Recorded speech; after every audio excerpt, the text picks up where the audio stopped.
Halo, assalamualaikum warahmatullahi wabarakatuh. Kembali lagi dengan saya Nur Aini dari Prodi Pendidikan Sejarah Fakultas Keguruan Ilmu Pendidikan Universitas PGRI Banyuwangi. Pada kali ini, saya akan membahas isu mengenai tema plagiarisme di dunia pendidikan. Tindakan plagiarisme sangat merugikan orang lain, khususnya bagi pencipta karya itu sendiri. Bahkan di ranah akademik, kegiatan ini atau tindakan plagiarisme dapat mencoreng integritas kampus karena kampus adalah salah satu penyumbang ilmu pengetahuan. Karena itulah, apabila terjadi plagiarisme, moral dalam kebenaran keadilan di lingkungan akademik tersebut perlu ditanyakan. Plagiarisme dapat diartikan sebagai penculik atau mengambil alih dari karya orang lain. Aronson pada tahun 2007 menyatakan bahwa kata plagiarisme masuk dalam Kamus Bahasa Inggris Oxford pada tahun 1621 yang berarti tindakan mengambil tulisan orang lain dan memberikannya sebagai milik sendiri. Jadi, dapat dikatakan plagiarisme adalah suatu tindakan mengambil ide atau milik orang lain tanpa izin dan menampilkannya sebagai hal baru dan mengakuinya sebagai karyanya sendiri. Di dalam dunia pendidikan, tindakan plagiarisme sangatlah tidak terpuji. Tindakan plagiarisme adalah tindakan curang dalam dunia pendidikan. Sehingga mahasiswa sudah sering diedukasi untuk menghindari tindakan-tindakan tersebut. Namun banyak kasus yang terjadi mengenai plagiarisme di Indonesia, baik yang terungkap maupun tidak. Adanya teknologi internet sangatlah mudah bagi seseorang untuk mengakses karya dari orang lain dengan cepat. Tindakan plagiat bisa dilakukan secara sadar dan tidak sadar, sehingga diperlukannya pemahaman secara individual, secara mendalam untuk menghindari dan memahami faktor-faktor terjadinya plagiarisme.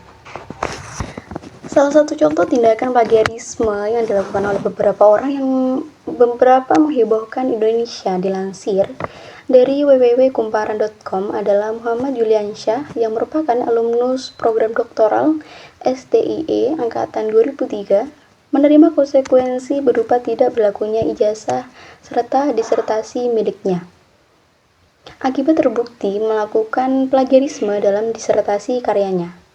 Disertasi itu berjudul 3D Topological Relation for 3D Spatial Analysis.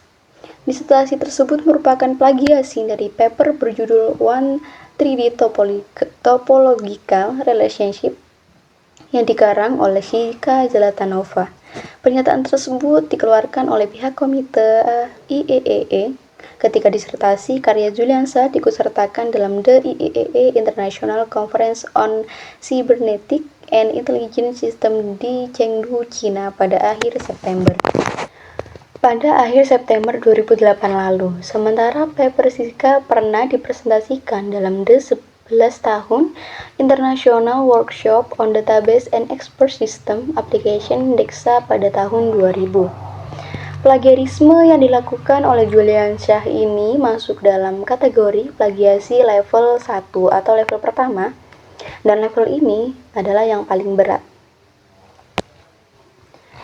Dari beberapa atau salah satu kasus plagiarisme dalam dunia pendidikan tersebut, beberapa solusi atau pencegahan plagiasi dapat dilakukan karena plagiarisme dapat pula terjadi karena pengelolaan jurnal yang kurang baik. Editor dan reviewer sebagai pihak otoritas jurnal hendaknya secara konsisten menerapkan standar yang ketat pada naskah, dimulai dengan melakukan uji plagiasi, melakukan pengecekan awal naskah yang masuk, melakukan proses review double blind review atau single blind review atau open review. Yang paling penting si penulis harus melakukan pengelolaan jurnal yang baik. Oke, jadi dari pembahasan yang sudah saya sampaikan dari awal tadi, dapat saya simpulkan bahwa plagiarisme merupakan perbuatan yang tidak baik karena tindakan meniru karya orang lain dan menciptakan karya baru dari karya orang lain tersebut adalah hal yang sangat merugikan pemilik karya tersebut.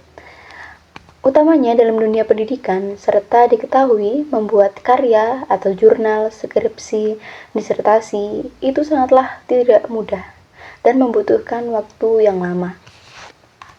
Baik, sekian dari saya dalam pembahasan isu dengan tema plagiarisme di dunia pendidikan kali ini. Kurang lebihnya mohon maaf. Wassalamualaikum warahmatullahi wabarakatuh.